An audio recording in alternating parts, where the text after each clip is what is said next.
Hello, everyone, and welcome to the First Class Lacrosse podcast. I'm Deemer Class, joined as always by my co-host Matt Dunn. Today, in our first episode of 2026, we're excited to welcome University of Michigan head coach Kevin Conry. Coach Conry is in his ninth season in Ann Arbor and has steadily elevated Michigan lacrosse, building teams defined by development, discipline, and defense.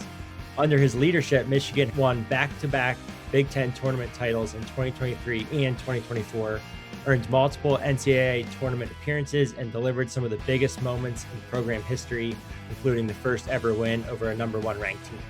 A defensive coach by trade, Conry's teams are built on clarity, toughness, and consistency. From his time coordinating elite defenses at Maryland to building Michigan into one of the toughest units in the Big Ten, his fingerprint on the defensive end is undeniable. That foundation has driven Michigan's growth and set a clear standard for how the program competes every week. Coach Conry, thanks for joining us. No, thank you very much for having me. Welcome to the pod, Coach. First thing, we got an opener, and I know we were talking a little bit before, so might be a bit redundant, but I want to dig into this a little. You came to Maryland my freshman fall from Fairfield. We were joking about this, but I'd like to hear on the record your initial impressions walking onto campus. And what I remember, it was our first individual session. So in the fall, we had non-contact, all defense. We were doing mostly footwork. I remember my side of it. I want to hear your first impression of that first fall individual session. I'm a little concerned about your side of it, but that's all right. I think I came in, I will be honest with you, I was so nervous. I was so nervous coming into that setting about like a traditional powerhouse, and I'd worked my way up. And I remember one of our first individuals, we were doing some footwork drills, and I think you guys still do a podcast on it or a development session on it with the grid. Right, with the cones, going to back pedals and all those, right? And we were doing one of those, and then you were a freshman, and I would categorize you as a baby giraffe, right? A little bit kind of has all the tools, the size, the wear, but no control over his body yet. And, but the work ethic was there, and we got it out there. And outside of some equipment changes, I think it really started to settle in for you. I think you had a pretty solid career. Well, it's funny you say you were nervous, but like as a freshman going into Maryland, like you don't think the coach is nervous. Like it makes sense now that we're beyond that. But I was watching like Mike Earhart and Jesse Bernhardt run around. That team had just gone to the national championship the year before and returned pretty much the whole defense. I had been given oversized shoulder pads and elbow pads as a freshman, getting the last pick of the equipment. I remember doing this, like the grid and this approach back pedal type drills conditioning, and my quads almost shut down on me. And it was like the last 5 minutes, and I was just totally upright, just taking every wrong step and just thinking I'm probably going to get cut tomorrow. Yeah, no, that was one of those groups that you walk in and you had like first team All-American, second team All-American, all these guys, and you're looking as a coach, you walk in the door, it's like, man, it's a lot of fun to think about, man, you can go ahead and work with these guys.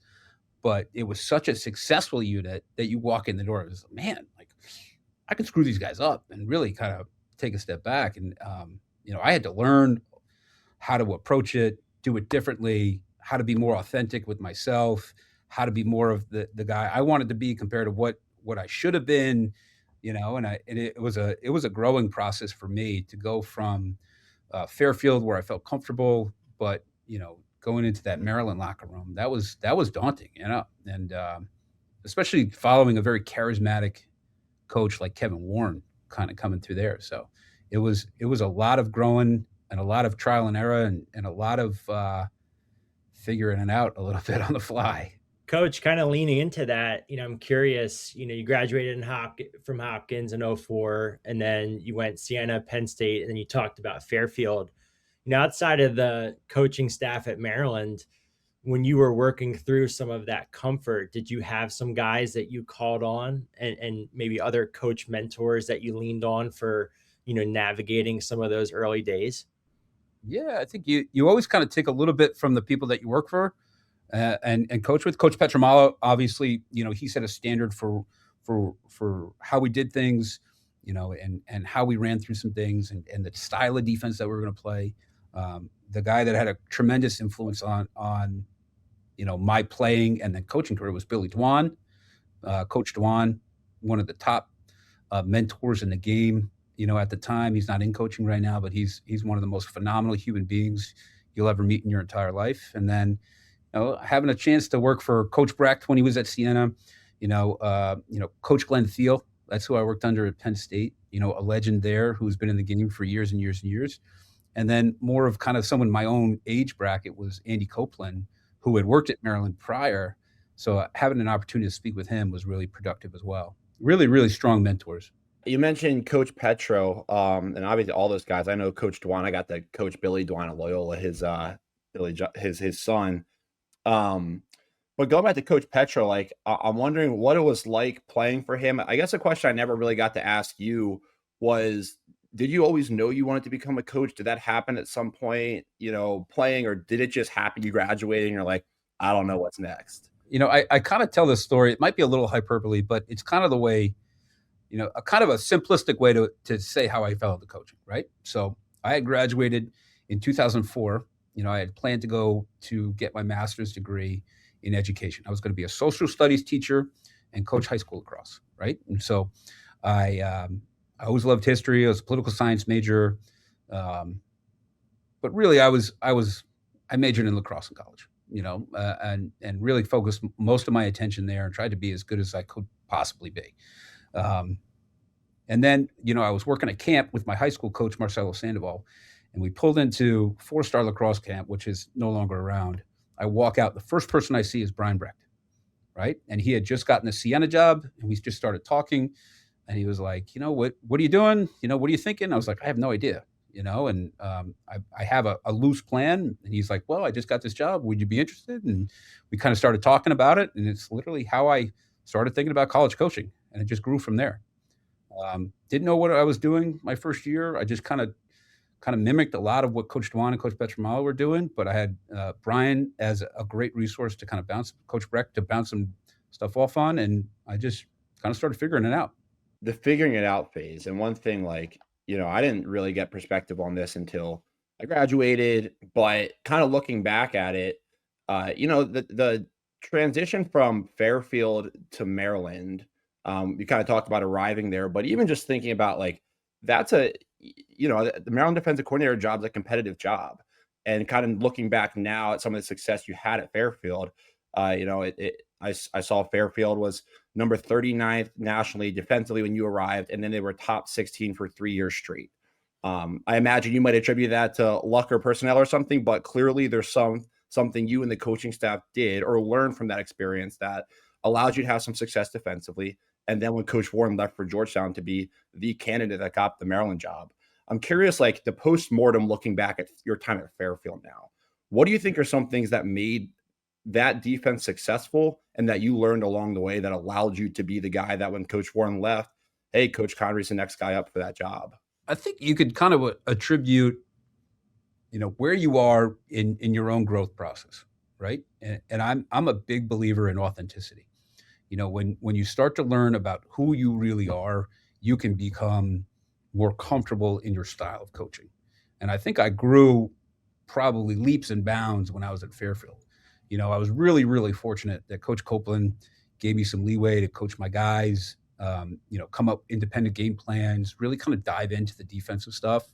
Obviously, he always had the oversight. He was the head coach. He was the boss. So I would bounce and present everything to him. But he was always like, he put a lot of trust in me to kind of help, build my game plans throughout there. And then, stylistically, your evolution kind of changes as you start to recruit, build rapport, establish trust with your players. Once you establish trust with your players, it's more of a give and take and feedback. How do you feel about this? Where are you with this? Instead of just trying to, nail something down into their brain and say, this is what we're doing. Doesn't matter if it's not working right now. This is what we're doing for Saturday, and that rapport develops over time. So year 3 and 4, we were probably more prolific defenders because we had guys who had been starting for 2 or 3 years. We had developed really good trusting relationships. We had developed good rapport, and yeah, we were hard on them, but at the same time, I think we respected them and they respected that trusting relationship. Coach, it's interesting you mentioned that.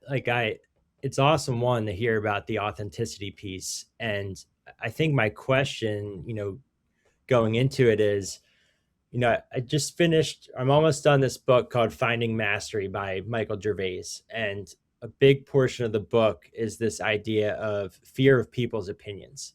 And I feel like when you're trying to be authentic, you're working through that process of, hey, like, what do these other people think? What does the coaching staff think that you're presenting the game plans to? What do maybe the players think that you're now working with this new unit for the first time? What has allowed you to be more authentic when you're building these relationships? I think, when you work for someone who trusts you, and, I think I really valued the relationship I had with Coach Copeland, because he came in and said, hey, this is, like, it sounds great, let's see how it goes, and gave some leeway with it, allowed you to get more comfortable with it, and I think that was a big part of it. It's a lot of trial and error. I'm a big believer in failure. You got to fail forward, of course, but you got to fail in order to succeed. Obviously you don't want to fail too much, but the idea of failure is a really positive concept for me. I like the idea that we can fail, learn, grow, and then move forward with it with some growth patterns. And I think, that's really where, I think later in the season success comes from. So you're talking, you're at Fairfield, and it makes sense. You get guys now that first year, I probably say for most coaches is a big figuring out. You're figuring out maybe the conference, but you're figuring out the personnel, you're figuring out the style, you're figuring out yourself to a degree. But then year 2, year 3, year 4, you get returners, your systems are in play. Maybe zooming out of just that ability to be authentic, to know the guys, to understand them and build that rapport.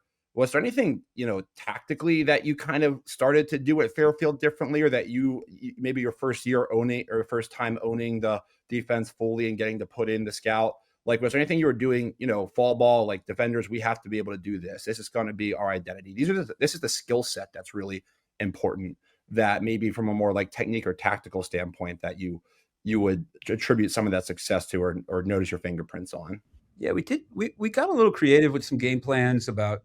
It was also a different game back then. No shot clock, right? A little bit slower, right? A little bit more drawn out, a little bit heavier on 6-on-6, right? And I think that really allowed you to be a little bit more creative in terms of packages and where to slide from and all of this other stuff. But when it came down to it, we presented to the guys like, all this stuff is great for like 3 cycles, right? But without a shot clock and an end time, right? Everybody can slide and recover once. Good teams can slide recover 2, 3 times. Great teams maybe slide recover 4 times. Now all of a sudden you're in your 5th, maybe other time, you got to be on an island and win some matchups. So that's where we really dove into the footwork. We wanted to make sure that we built from the bottom up in the part whole method. Part of my master's degree in education was learning how to teach. And we broke it down in what we called the part whole, right? You take the whole picture, right? And then you break it down into a certain amount of parts, and you teach the parts, right, individually, and then you kind of connect it to the whole, right? And one of the things we wanted to do is we wanted to teach the actual like proper footwork, technique, toes, hips, stick placement, all that stuff, and break it down like we were in, Levittown, PAL, right? The first time you were going to touch a stick, or Baltimore Rec League, wherever you guys played. Well, it's funny because that's all I knew. That's what I thought college lacrosse was, because when we got to Maryland, we learned how to catch and throw. We did, partner pass, but partner pass with very specific standards of how you executed it. And we did footwork, the grid. We did these things where every detail was so important. The, step to the baseline, things we can talk about a little more later. But to me, that was my college lacrosse experience, because I just thought that's like the blueprint. And what I kind of figured out to a degree afterwards was that's not how everybody did things, or maybe not at the time, or just not to the same degree. So would you say that was like at Fairfield, that was part of where you got really accustomed to that style of teaching and looking at the team? Yeah.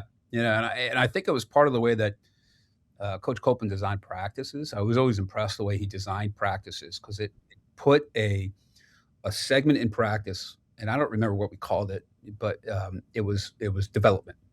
It was 10 to 15 minutes of just defenders going to one side of the field, and you had to be really creative, sometimes 15 minutes of defensive drills could be a little bit monotonous. Your calves and quads can burn a little bit, right? And I see that smirk on your face because right? That's what we did. We did very boring, put your toe to this direction, right? But I'm a big believer in the devil's in the details, and the more detail oriented your footwork is in September, October, January, February, the more dialed it was in May. And you don't have to do so much of it as May. You just kind of hit a couple refreshes, right? Now all of a sudden, instead of a 15-minute segment, you take 5 of those and you do, a 3-cone footwork drill or, something simple around goal line extended. Sometimes you just, kind of take a look at what the opponent's doing. Hey, we got to refresh this a little bit for 5 minutes and then move on. But you can't do that without the base layer of the 15 minutes that we did in September, October, or January, February. Coach, when you talk about part hold, this is a discussion that Matt and I have a lot. You mentioned pre-shot clock era. I feel like now in maybe more of the modern offensive game, how people have, tried to teach offensive concepts has seemed to evolve, or maybe there's just more evolution. For the defensive side, do you still generally take that part whole approach, or have you adapted some things or become more flexible in some areas? Like how have you looked at that evolution over the last decade? What a great question. I think everything, if you're not evolving, you're not progressing, right? So the guy that I was my first year at Fairfield wasn't the same coach I was my 4th year at Fairfield. The guy that probably Matt knows, I'm not that guy right now, right? So, you evolve. You have to be a little bit more flexible with some give and take. Obviously, the skill level offensively has shot up through the roof. I mean, what kids can do today is really impressive with the skill level, right? So, but at the same time, the athletes have really evolved defensively. I mean, there are guys out there that, you look at from 2004 when I was playing going, oh my goodness, like these guys are on another level than some of the first teamers that were running around out there. So yeah, you can evolve, but at the same time, you still want to be a good fundamental baseline, right? You always want to have that fundamental baseline. And that's why I really, I love what Jim Rogowski does, because he's really detail oriented.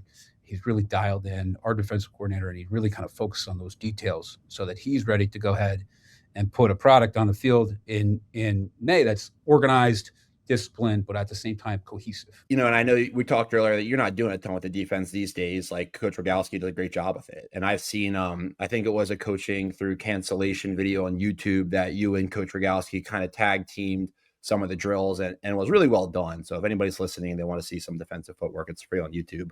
But it reminded me of some of the stuff we did, and just kind of thinking like, I think one thing that I'm always curious about is, you get a freshman defender, and obviously everybody's a little bit different. Like I was, maybe different than another guy, might be the size, might be their baseline where they played before, whatever it is.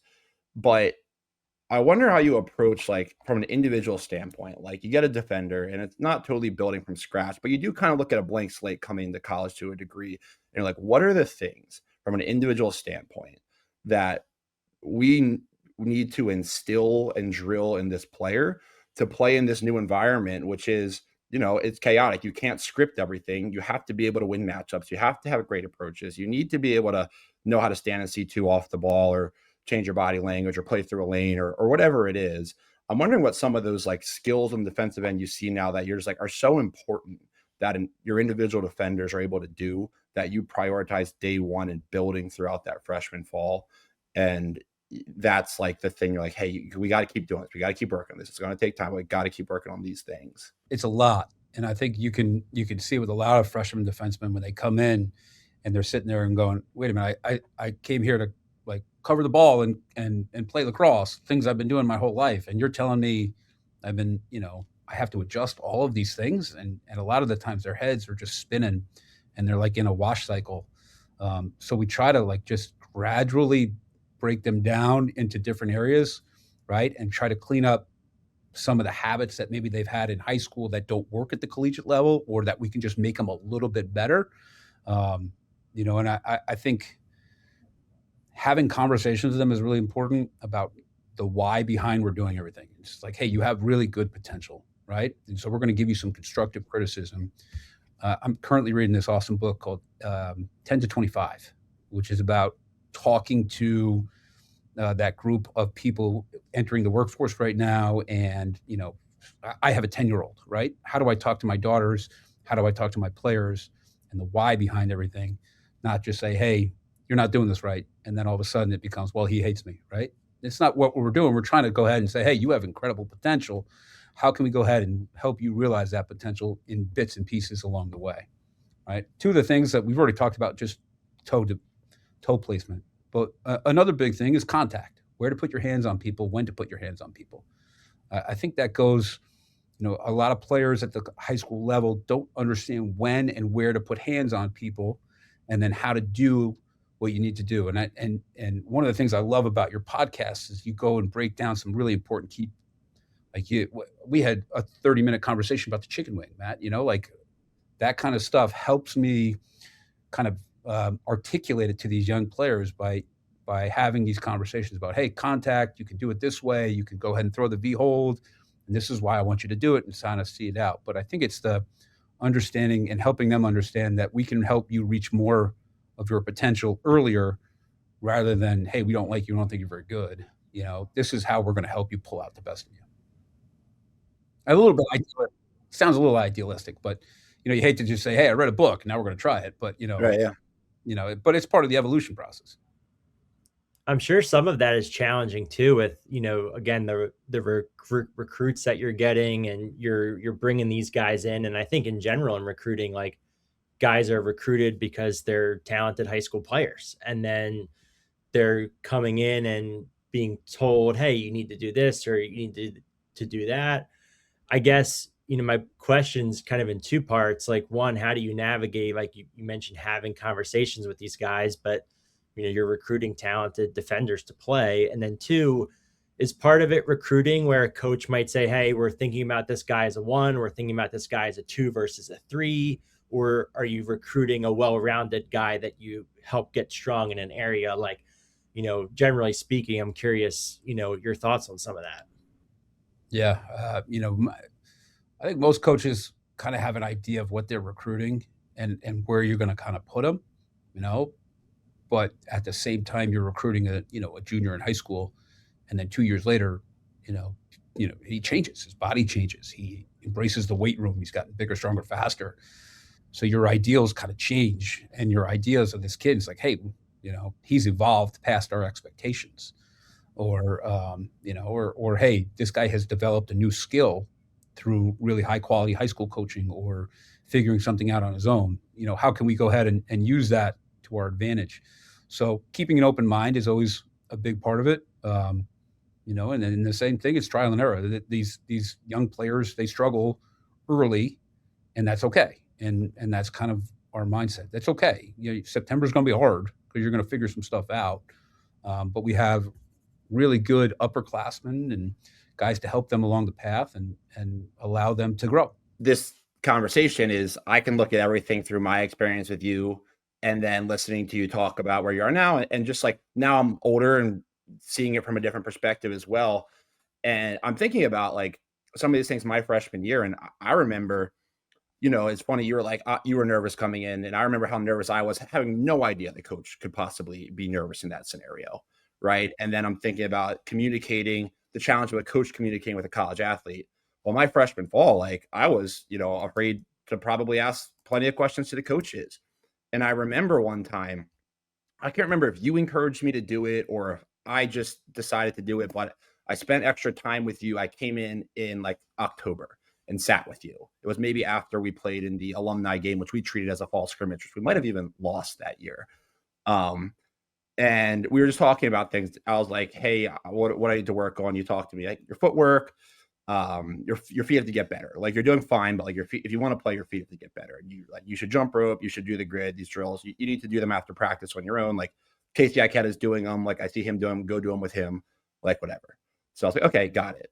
I think another was, we were talking, you showed me a film clip. You're like, you rotate so flat. And I was like, I have no clue what that means. So you grab like a notepad, you drew like a 4-man rotation. You're like, you got to rotate inside and then outside. And that way you're rotating through the lane, you're approaching to where guys are going, they move up the field, you're moving to where they're going, you're not chasing them. And I was like, oh, that actually makes a lot of sense. And now I'm like, how can I not know what a flat rotation is? But it's hard to like imagine what that player is going through or thinking.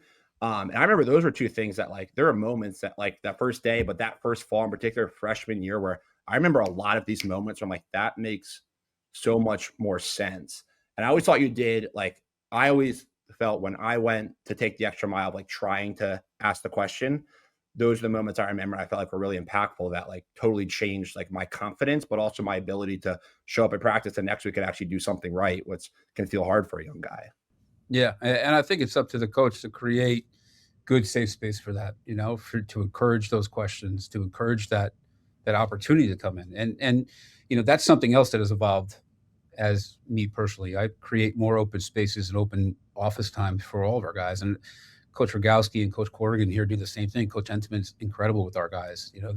They want to come in, they want to sit down, and that's how you kind of build the rapport that you need. And even coaching our guys now, it's more about, hey, how did you feel about this rotation? Hey, we're talking about this kind of package here. Where do you see could be the pitfalls? Because you guys, the players are the ones on the field. They're the ones executing it at the same time. So we got to make sure they're comfortable and know what they see. Yeah, and just, back to some of that nervousness, getting them to verbalize what they're feeling so that you can get inside their heads and kind of connect with the logic and maybe, explain it a different way. I mean, I find when I'm doing a lot of sessions now, like even just, again, creating that environment, sometimes it's hard to get kids to, answer or ask questions in front of their peers. So like one, having that time, the office time is important, but then there's also probably this diminishing return too, where if they're asking so many questions or always looking for that validation or feedback, maybe they get into that zone of not playing as confident, and overthinking, right? So do you ever see that slide with guys where you try to pull them back? Yeah, the paralysis by analysis kind of system. Yeah, we've seen that too. I mean, you kind of been in this now for 20 years. I think I've seen every year is a new surprise, right? But you've seen every kind of theory about overthinking, underthinking, all this stuff. Ultimately, I think having that ability, just hey, remember, no matter what, we're sitting here, we're trying to evolve you as a player, but you're here for a reason, And I think that's a really important point for the guys to keep re-hitting, and they, establishing a good trusting relationship so they know that we have their best interests in mind is really important. And sometimes it takes longer than some other guys to really kind of have that. Coach, before we move on, just because I mentioned earlier, there were a few questions I wanted to hit more from like a defensive standpoint. And the answer might just be, you kind of mentioned it earlier, like it might be kind of depends or a conversation, but they are things that I think a lot of people have questions about. Quite frankly, I think a lot of people lose maybe the forest for the trees with this stuff and get really gung-ho on like a specific way to do things when maybe there's more than one, or maybe it depends. And so I kind of just jotted down some thoughts of, questions that you see more now. The game's changed, the rules have changed, the athletes have changed. You see players doing things that we weren't really taught to do in college, but people are doing it. It seems to be a thing. One of them is, short stick play. And I'm curious, like, love it. So, crowbar versus cross check versus, I think at one point you had players switching hands to keep it upfield when we were in college, but now it's, what do you see? What a terrible idea that was. That was a terrible idea. That was a terrible idea. It's like, they used to do this. Let's try it. And it was like, wow, that's a terrible idea. Yeah. No, I think what is cool about what the short sticks, the athletes that you're seeing, right? They're like they can be right in your gill all the way up to the midfield line because they're so athletic, right? And then allowing these kind of armsy and range to be a little bit more of a factor, I think is really cool. Now, I do think the rules committee has done a good job regulating some of this to say, hey, that's over the top, right? But I do think you can have a really good, impactful short stick who can throw a couple checks in key areas. The key is key areas, right? And I think that's really important. Also, it does allow your slides to really kind of read if he's throwing this. If he doesn't get it, he's beat, right? We got to go, and so it gives you a good sense of how the support packages can work behind it. Now I'm going to throw it in this area. Okay. And if it doesn't work, right, and if I don't create a turnover, which 9 out of 10 times you don't really create a turnover, but you create a roll, you create something else, boom, we get the slide underneath. It all of a sudden, now you create some tempo. You can create a double team opportunity. You can create a potential calls turnover, right? If not, now all of a sudden he's stretching, right? Now all of a sudden you have to, have this offensive player carry that double away, which again helps your recovery a little bit faster. So you get this rangy, athletic short stick. Maybe he's a little taller, moves great laterally, not much of a backpedaler, right? That was, to a degree, like I feel like I was maybe that way. You see some guys, but when you're drilling and you're instilling your fundamentals with a guy like that, is it still important that they drill those things, or like where do you draw the line, or on what's a universal drill skill or leading to your strength? You know what? I think you got to play the strengths, right? And it's not one skill isn't universal. Like I think the lateral to contact is really important, right? How you get there doesn't matter, right? Are you going to be a drop and then fire off? Are you going to be a straight up shuffle? Are you going to be a jam? Doesn't matter how you get there, but the lateral contact is what really is some good stuff. We talked about V hold versus bottom hand punch versus this chick thing, and I remember we would drill more of like a check around GL, like get the handoff around GLE, punch the bottom hand was the standard play, but then guys did different things and kind of worked off of that. Like I think myself and Bryce Young were a little more V-holdy and other things. So how do you think about the defender bringing the stick across, chicken wing, bottom hand punching for contact? I'd love to kind of be more thoughtful about this, but I like arm length determining. Joe Fletcher, you guys remember Joe Fletcher from Little? Yeah, of course. Yeah. Right? One of the best defensemen I've seen play, right? He had a wingspan, though, that was really good. And he was really rangy because of his wingspan. And he could really kind of get in there and navigate. And he actually, we were at he was an assistant Loyola for one time. And I don't know if I was still at Maryland or where I was. We had a plane ride home from an event somewhere. And for the whole plane ride, it was, I don't know if we sat next to each other or close to each other. And I just asked him about the V-hold. And some footwork around the V-hold. And it was one of those conversations that you're just like, man, that makes a lot of sense. And I'm not doing a good enough job for our guys. I'm doing our guys a disservice right now by teaching it the way I'm teaching it. So it changed a little bit of the way I approached some things. And it was really cool conversation. And I think that was a really cool, but I noticed with the guys that I worked with, I wanted to make sure that I started that progression with guys that had a little bit more of that reach like Joe had. I always found the V-hold was hard to teach because I think it depends on the defender. So like Joe, his range, but I think it also depends on who you're covering. So how big there's some relative ratio of size, strength, wingspan that I think against some guys you can do it, against some guys you probably shouldn't. But well, you guys are at another level right now in the PLL and the international game, where guys are so fantastic at navigating through V-holds and finding each way. Like there's special players up there. The collegiate level, everybody's not used to it. A lot of people don't practice against it. It could be a challenge if you can get it right. How do you feel about switching hands off the ball? Hate it. We never really did that. I think one practice for man down, you kind of threw it out there. Like, why don't you try playing through the lane with your left hand? Maybe like 2 skips went through by our weak hands. You're like, you know what? Let's keep it in our right hand here. Yeah, no, I just, again, I think the game has evolved so much, even defender skill level, right? I mean, if you throw a ball anywhere near a defender's face these days, good chance that he's going to catch it if you're just having a pass. And what they can do with in the middle of the field, why go ahead and try to change them? Now, I do think you need an offhand in terms of clearing and riding. Guys have done a really good job. But in terms of switching hand off the ball, I personally, I find it like I'm not as strong. So if I have to throw a check or do something, I'm punching. I don't get that good wrist snap on my checks, right? That you can really get that good crack in, when I do it from a top hand position. But yeah, I'm not a big fan of switching hands off the ball.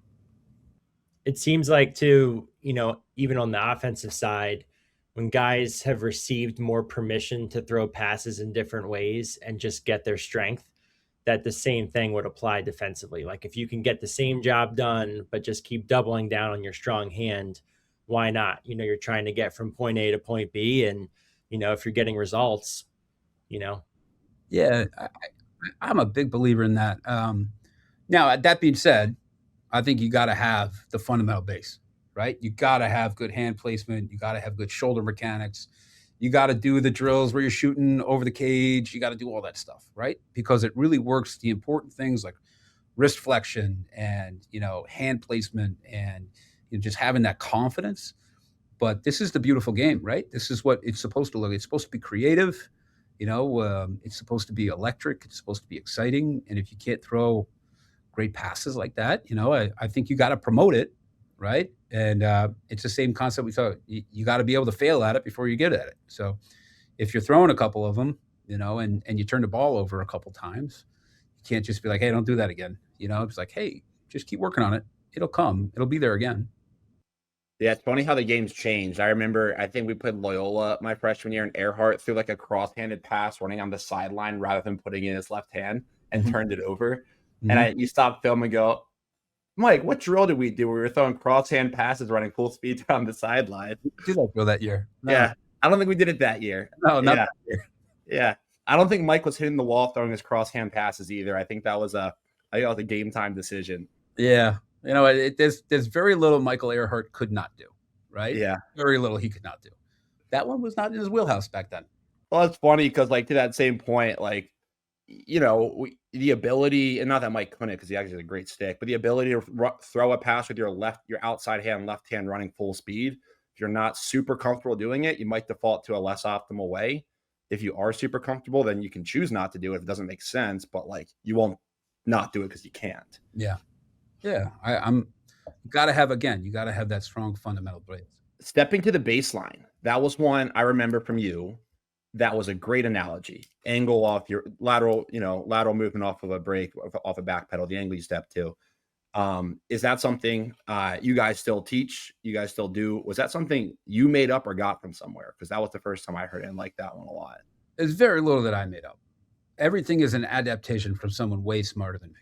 Right. So I think that's really kind of putting it out there. Whether it be like, hey, I'm watching some basketball film and had a chance to sit down and watch John Beeline, coach a basketball practice. Right. Or I watched at the IMLCA clinic, watched someone give like an awesome speech and go, man, I am teaching this all wrong. Or, Coach P had given us something, and that's kind of what, and I just grew it and adapted it and just kind of found my language. It was all based on, and I think that's pretty standard these days, right? Get your hips to the corners, take the baseline, inside rolls were big. I think, getting that leverage on an inside roll was really hard. And we were playing, I think, Carolina every year with Sankey and Bitter. And they did such a good job getting inside, using the leverage to finish. And whether they scored or didn't score, they were drawing pushes. Yeah. Right. And it was so impressive the way they can get to those spots and use leverage and body. So we couldn't let them get to those spots. So that's kind of where it really kind of took fold a little bit more about, your hips are to the corners, move baselines so that you're not getting those underneath, because attackmen are just, especially now with the dive being back in the game and the ice cream cone in the crease, like you just can't let guys get to some of those key areas.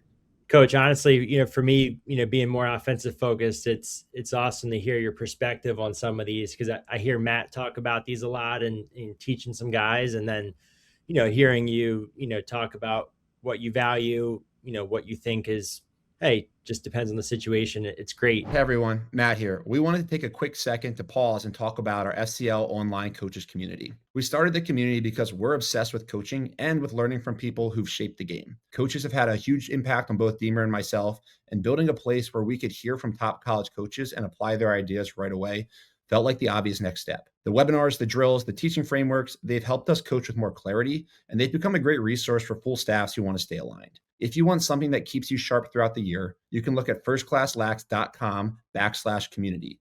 That's firstclasslax.com/community, or you can find the link in our description below. Now back to our conversation. I want to transition us here to talk a bit about, Michigan and culture.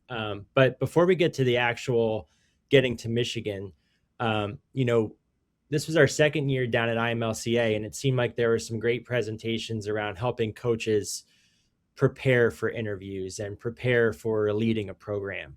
And, I'm curious, you talked a bit about, getting to Maryland, but can you talk about the interview process for Michigan and how you prepared, and if there was advice you'd give yourself or advice you'd give some of these younger guys that have been longtime assistants waiting for their opportunity.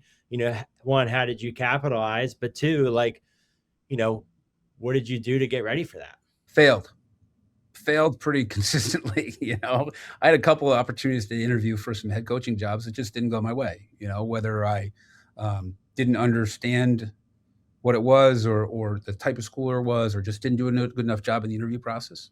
I got lucky with this. I think one of the most important things that I did was I sat down with my sports administrator and I said, okay, give me an interview. Like, what do I need to do here? What do I need to say? How do I present myself? Like, what are the important things that you want to hear? In any phase of your life, if you hitch your wagon to someone who you respect, whether you're a freshman and you see a senior, I'm going to hitch my wagon to that guy, right? He does it the right way, right? I'm going to try to mimic what he does. Find someone you respect and then go to them and say, okay, run me through this, whether it be a head coach or more appropriately, find an administrator that, just kind of gets it and, pick their brains, see, and then just get grilled, just get absolutely ripped apart by them, because that, again, they have your best interest in mind and it's okay. And you go back and you correct your mistakes and you realize it and you learn. Can you share a question, whether, it was this job or a prior one, that you found challenging, that you really had to think about more and refine your answers to? Like, is there anything that sticks out? Yeah, just I think you really have to have a good idea what your recruiting philosophy is, because the recruiting philosophy is something that I think goes a long way with administrators. Like, how are you going to build this program the right way? And it's only through recruiting, right? Recruiting, and then how are you going to build your culture? Because one feeds the other, right? So I think that's a really important question. How hard was it? I know, because I remember talking to you. Maybe we caught up in 2019 or something, and you were in year 2 or 3 at this point, and you were kind of like, I think I'm just getting my feet under me, was maybe like a paraphrase and that you made. And they're like, it's just so different than anything without being a head coach and being at a school like this. I'm wondering, how hard was it? What were those first few years like, making that transition to being a head coach, to being at Michigan? It was challenging. It was challenging, right? Because man, there's so many different ways that I could answer this question. I didn't know who I wanted to be as a coach yet, and I was picking some things from other places, and it just wasn't. It didn't feel right. Right? You have an ideal of what's in your head, right? But until you're your truest self and authentic and how you approach some things, that's really where you can kind of take your leadership to another level. I think everybody has these leadership books and experiences and all this. You try to do it, kind of the way, this is the way it's supposed to look, right? But at the end of the day, if you don't believe in the words you're saying or really true to yourself, well, then, it's just not going to work. It's not going to come off genuine, right? And so the other side of it, this is an experience for the players, right? My job is to make sure that, we develop young men and they have a real strong, positive experience to take on to their future, all right? And we got to do that together. And if we can do that together by recruiting high character young men who believe in a process, who believe in a culture, then we can go ahead and build that together. So that's really one of the things that I kind of took away. And it took me a little bit of time to realize. Of course, we had COVID in the middle of it, which was just a complete, bomb, right? When you start to get your feet wet, you're like, okay, I think I'm almost there. And then COVID. Let's hit the restart button. When you mentioned that line about the experience of the player, the way that you just expressed that, it sounded very much like a mission, like a mission of the program or a mission of you guys as a coaching staff. And, even for Matt and I, we were doing some of our year-end stuff in December and trying to recalibrate on, our mission, why we're doing what we're doing. And, I can imagine, again, for us, that's even 7-8 years of doing this together. You're talking about, hey, year 2, year 3, you're still figuring some of those things out. finding that mission is not something that always happens right away, like you're saying, so is that accurate to say like that was something too that you kept trying to evolve and remind yourself of, like, what is our mission and purpose here, and what we're trying to achieve? I believe that. Yeah. My mission has changed over 9 years, 3 or 4 times. Right. But really big, about 5 years in, we scrapped the whole thing and said, hey, let's rebuild this. Let's do this differently. Um, and that was in 2023, and we started to make some breakthroughs. Um, and again, it was a real my mission, and what I want this program to be is very player driven. Right, we're the captain of the ship, sure, but they're the engine, right? And they need to feel like they're as much a part of this and have as much buy-in to what we do and how we do it and what our cues and what our culture is, right? And we'll direct them, we'll lead them along the way. But this is, I think, the best programs and the best teams have a strong player influence in it. And you think, to clarify, I think I might have missed it, but 2023 was the time where player driven became a big focus. Yeah, we kept trying to put it in, and just I wasn't ready to kind of go ahead and dive into it. I think we had some unbelievable players who were ready, but I wasn't ready. And I think in 2023, I was ready to really kind of buy into the player-driven mission. And I think that had a lot to do with some key players coming through and really helping the process along. So, Coach, one that comes to mind, like, you talked about redoing your mission, and that evolving in your time, but also thinking about your experiences in the game. You played at Hopkins, you coached at Maryland, two of the most lacrosse-rich traditions in the sport. You're at Michigan now, for 9 years. My sister's, been there, and I've gotten to see some of, from the outside, just the Michigan sports culture, starting with football and hockey and, amazing Big Ten, um, you know, dynasties and tradition. But what's it like, and what's it been like trying to build the tradition of lacrosse at Michigan in a relatively newer program that started in 2012? It's been awesome. It's been a lot of fun, right? And I think,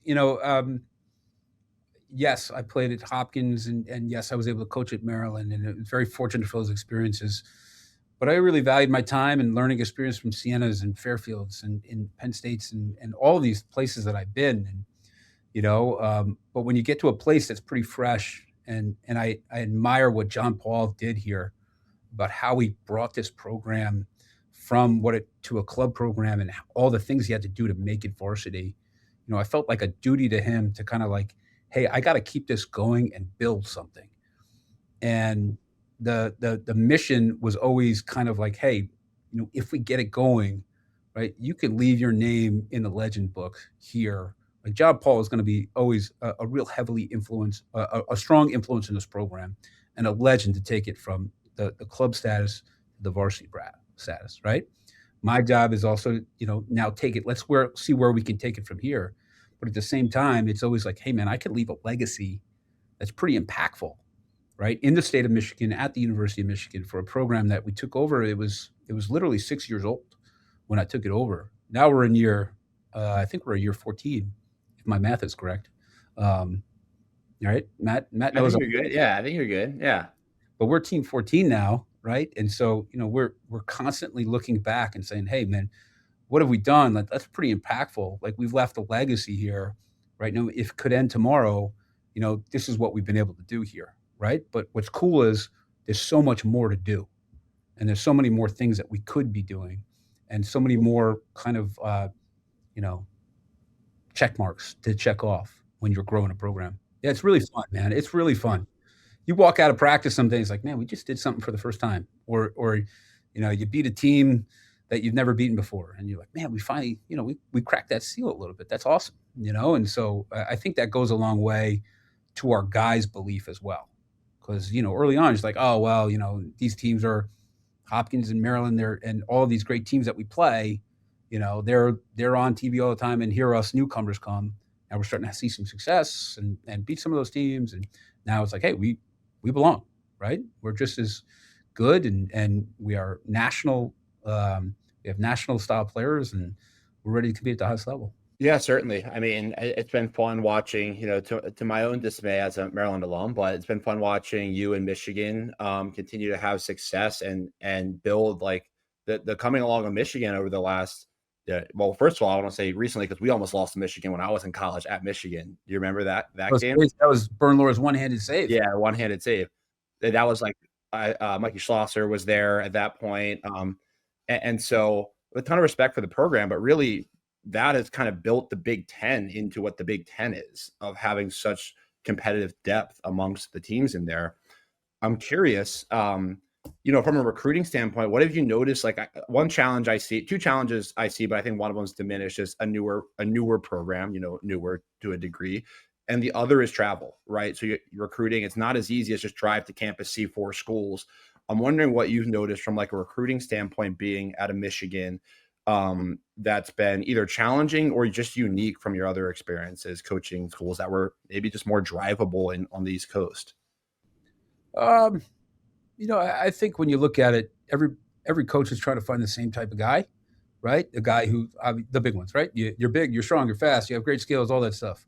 I think when as a collegiate coach, you really try to dive into, what are your intangibles, and you try to match your intangibles to, guys who are willing to make the sacrifices, guys who are willing to practice a little bit more, the resilience factor, and that gritty factor. And I think that's really what all coaches are looking for.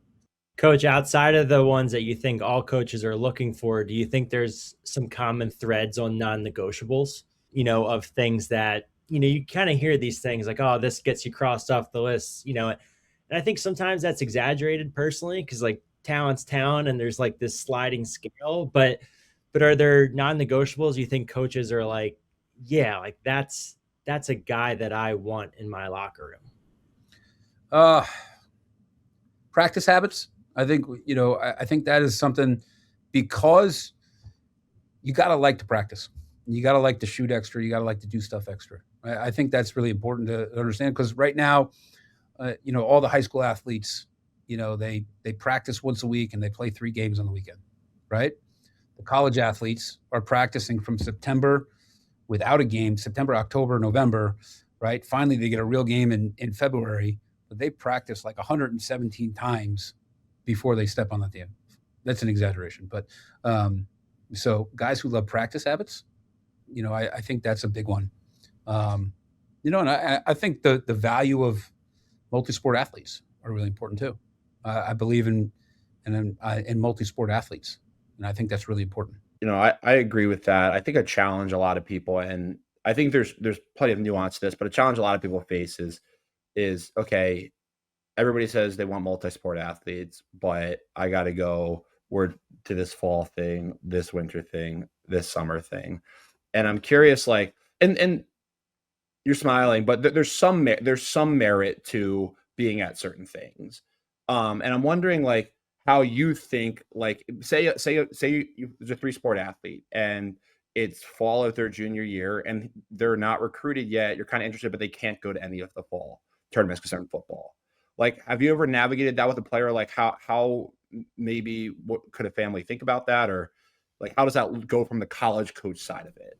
I think there are plenty of athletes who have made it onto rosters at Division I levels that have had the same story, right? And fall lacrosse it's fall lacrosse, right?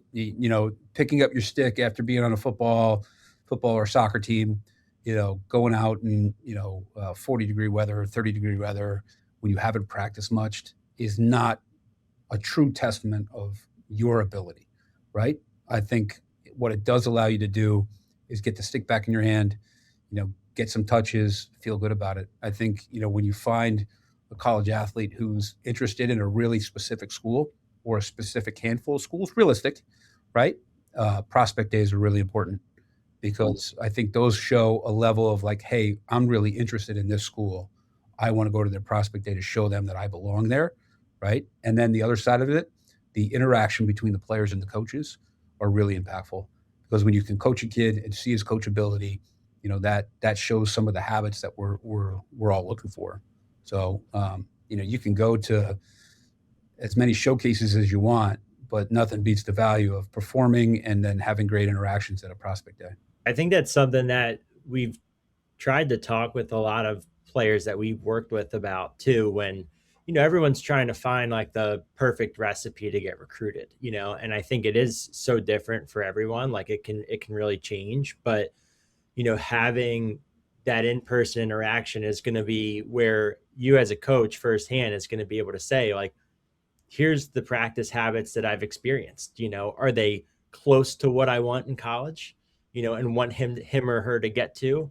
Or are they just going to be too far away that, hey, maybe that's that non-negotiable that we talked about, where it's just, I don't think I can close this gap with where this player is performing or how he's carrying himself at a prospect day.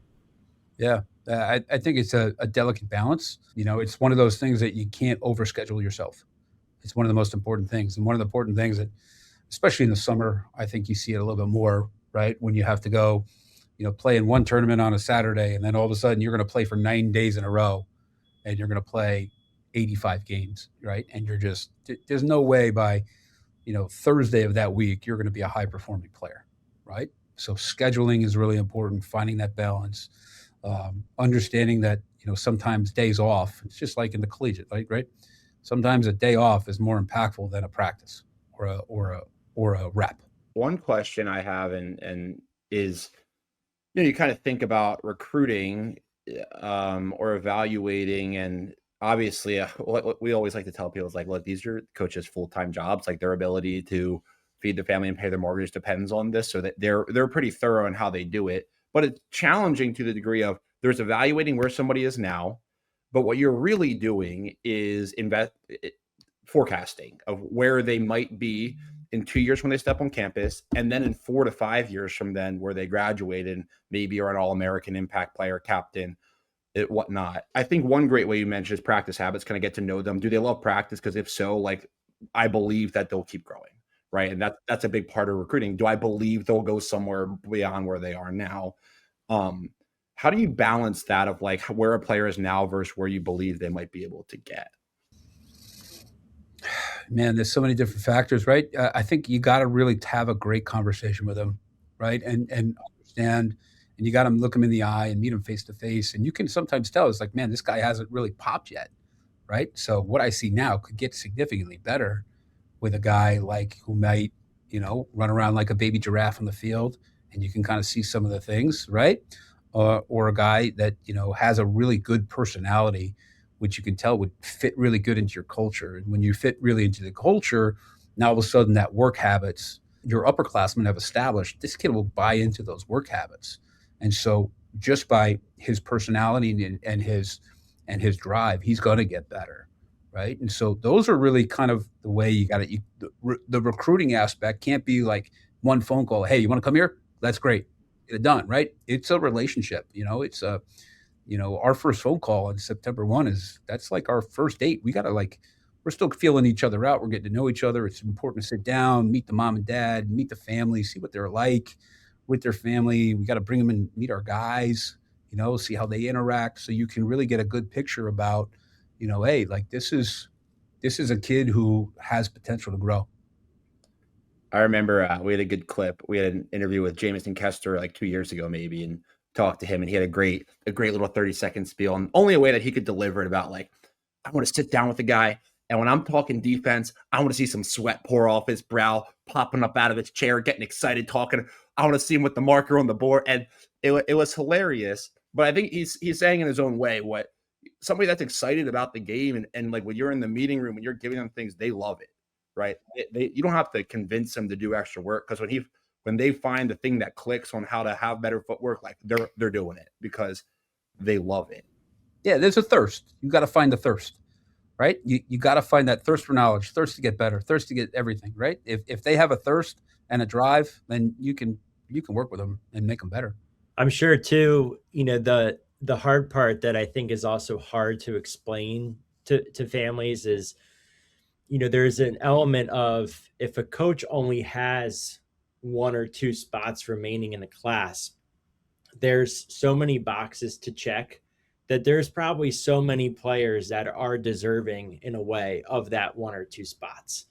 but it's not always this, perfect lineup where, okay, just because you checked all these boxes, you're going to be able to slot it. And then if you were the one slotted in, are you going to be the one that hits that growth spurt, or it hits the timing right where you become a second team All-American as a sophomore and you were nowhere near the quote unquote top 100. It's recruiting to me sometimes is just this fascinating thing where it's not a perfect science no matter how much people want it to be. And again, like, you guys are trying to take as much information in as you can, but then you have to go with some gut decisions around and where you're at from a timing perspective. Yeah, eventually you got 3 or 4 players, you trust your gut, and you go with the one that you think would be the best fit. Coach, I have a question, kind of shifting topics here, and I know we're probably pushing towards the end, but it's a little self-awareness on your end, but I'm really curious about it. On a scale of 1 to 10, maybe we'll call it 4 different points. You arriving to Maryland, you leaving Maryland, you arriving to Michigan, and now are the 4 points. Okay. On a scale of 1 to 10, you talked earlier about figuring out who you were as a coach and authenticity, right? That's something you feel like you've got more clarity on as a head coach at Maryland. How would you rank yourself at those 4 points on a scale of 1 to 10 of your clarity and authenticity of like who you wanted to be as a coach? I think it's a roller coaster, right? Really? I think you enter a job, you have an ideal of what it's supposed to look like, and you're like, oh man, it doesn't look like that, right? Because you're on the outside looking in. Until you see it and you look under the hood, right, of what it is, okay, then you can figure out how you fit into the pieces, okay? And then when you become a head coach, you're like, well, I'm putting the pieces together. This is how it should fit. And then all of a sudden it doesn't fit right. So you have to reinvent it and evolve and find ways to make it fit. So it's always like, it's a jigsaw puzzle. You're always trying to find ways to evolve. Um, I would say my first years are always probably, I wouldn't say my worst years, but like some of the ones that you're just like, man, I don't know. You're looking back now, it's like, what was I doing? And, as you get more evolved, you hope that you're evolving, becoming better at the trade than you were, when you first started. So in terms of ranking, and I don't know if I can rank it and put a hard number on it. I don't even know if I'm where I want to be right now as a head coach. I want to consistently get better, and that's kind of where I am right now. I think there's the coolest part about, when you become a head coach is you get to kind of almost pick and choose who you're around, and you hire really unbelievable people. Right. So, I've had the fortune to have some incredible assistants. Jim Rakowski's been with me from day one. So we have kind of grown this relationship over almost 9 years. I just hired 2 new guys who are bringing new perspectives and challenge me in different ways. And those are really cool experiences. So who I surround myself with is really impactful and constantly make me better, as well as your players. Every year, bringing in new group of players to help you get better. I think that's something that, in my time, like reading and hearing again, like successful people, successful organizations, it's a lot of discussion around the people, and like what you're saying of, being in a position to hire, to recruit, to bring in like-minded individuals that are going to further the program, challenge perspective, keep open minds. Like, it's a really cool way to think about it. And I think it's also one that, it's exciting, because I think that's also something that I think when coaches or people get to your type of position, that's something that can't be overlooked, and the more that, you continue to grow as an individual, then you can continue to find the right people to surround yourself with. And it's a really cool, like, growing part of leading an organization, honestly. Yeah. I think you look at it, if you can think about it this way, the job that I do is about 10% is on the field, right? And then you really try to maximize the relationships and the culture in the locker room, and how do you push them, and how do you direct, and how do you communicate effectively? And then the administration aspect of it, how do you communicate up the hill, and how do you go ahead and work with your administration? So I think The fun stuff, you bet 10 to 15% of it, right? That's when you're on the field, getting your hands dirty, making it, hammering the footwork, doing all that stuff. But the real impactful stuff is done in the locker room, around the guys, and hopefully, being a positive influence. Yeah, and it makes sense. I think one theme I keep hearing from you, and sensing, not just today, but just other conversations, is your personal growth in that, like, figuring out who you want to be as a coach and that authenticity. And now that I have some perspective, thinking about, we both got to Maryland at the same time. It was hard for me to tell then because I was also figuring it out, but we had a very different relationship my senior year. And I think the way your demeanor was, it was your defense. You kind of knew the guys. And then seeing that now and kind of hearing the way you talk. And that was kind of my intention with the question, to a degree, of it seems like when you talk about 2023 breaking through and more of that player driven side of it, that authenticity piece really seems to be like a core piece that you've prioritized, but it portrays in a lot of the ways you talk about your program and team. And so it's been, one, Coach, honestly, thank you, because it's been really cool to have you on here. But for me, like, getting to play for you and then talk about it, it is a cool experience, because those were huge years for me as a player, being at Maryland, and you were the guy that was always running the defense. And I probably spent the most time interacting with, from like a development standpoint then. So this has been fun for me to get to try to get some perspective and see all the success you've had and get to talk to you about it now. Oh, I'm really enjoyed. I've tracked your career and really enjoyed watching you kind of progress past it. And, it's been a lot of fun to kind of see it kind of emerge as professional world team, and now taking this side of it about a developer and someone who wants to expand the game and how we're going to do it. So it's really fun to watch this side as well, my friend. Deemer, you're great too, bud. No, I just want to say I really appreciate your time. This has been awesome, learning about you and the program and some of your philosophies, and definitely wishing the Wolverines best in 2026. All right, I appreciate it, guys. Thanks for having me on. Thanks, Coach. Appreciate you. Thanks, Coach.